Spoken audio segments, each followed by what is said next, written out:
Rastafari! Joe Rastafari!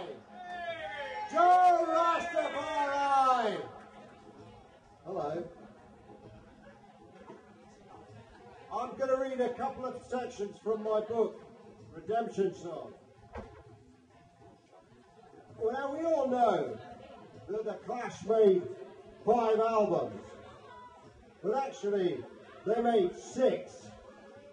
And this section comes from the time when they made their 6th album. So if you want a belt up at the back, you can hear about this. Oi! By the time they cut the crap came out, Joe Strummer was no longer really a member of any form of the Clash. In the period building up to the release of the record, Joe had disappeared to Madrid to produce 091, a group from Granada. But life was not much better in Spain. He had immediately run into the kind of difficulties that had plagued the Clash. The record company worried about his presence, to which Joe only added with his habitual absences from sessions to bars or gigs. The record company wanted a cute pop album. They had no truck with Joe's fondness for using a distortion pedals on the bass guitar or recording the slamming of doors. The inexperienced 091 were largely too timid to speak up for Joe. Joe's already precarious spirits were wobbled even more. He was very dispirited.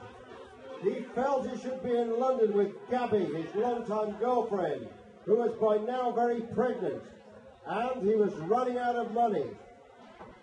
Joe made a phone call to a friend, the singer with Radio Futura, Spain's top group. Joe asked if he would lend him 150,000 pesetas, around £600. I wouldn't lend you like any of it. When he came up with the cash, Joe bought what he called his Spanish-American car, an old silver Dodge Dart with a black roof. Then he headed off to Granada. In Granada, he met Jesus Arias, an old friend. "Look what I bought," said Joe. "Ain't she a beauty? My Spanish-American car. I've always wanted to have a car like this." At stoplights, remembered Jesus, he would address people. "Es mi nuevo coche, amigo. ¿Te gusta? Coche Español Americano." Joe announced that he wanted to finally visit the burial site of Federico Garcia Lorca, referenced in the lyrics of Spanish Bombs. His adoration of Lorca's work can be explained by a simple line of the great writer: "At the heart of all great art is an essential melancholy." They headed to the town of Biznar, 9 kilometers from Granada. Driving through the countryside, Joe dropped his guard. He told Jesus of the difficulties he was having in Madrid. "I'm not having a good time. I don't know what to do because I really love this band. I just want them to put into music the ideas I'm having.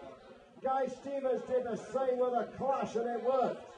The first time we met Guy Stevens, we thought he was crazy. Look what happened. I feel like the poor Guy Stevens of 091. The road along which they were driving was that on which Lorca had been taken to his execution. This information shocked Joe. "I can't believe that. This landscape is the last thing his eyes saw." Jesus had to dissuade Joe from buying shovels to dig for Lorca's remains.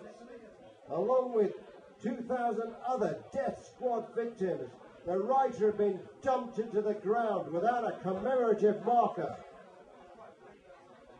His final burial place was close to a pair of olive trees. When they reached the bald terrain on which Lorca was murdered, Joe immediately felt the intensity of the setting. as well as its characteristic somber mood. "I can hear them," Joe suddenly whispered. "I can hear the screams of the dead." He stepped over the olive trees, sat down, and remained in silence. "When I turned back to Joe," said Jesus, "he was silently crying, his eyes full of tears, while he made a joint. I promised myself," said Joe, "that if someday I visited Lorca's grave, I would smoke a joint in his honor. When I was writing Spanish bombs on a plane, I made that promise. This is for you, Federico," he said, lighting the joint and saluting the sky.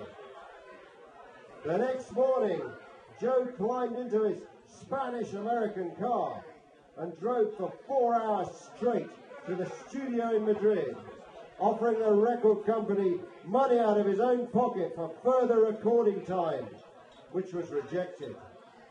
As soon as his work was completed, he flew back to London. The record company remixed the record, Más de 100 Lobos, more than 100 wolves, losing Joe's effects and idiosyncrasies. Joe was not having a good time in recording studios in 1985. Thank you.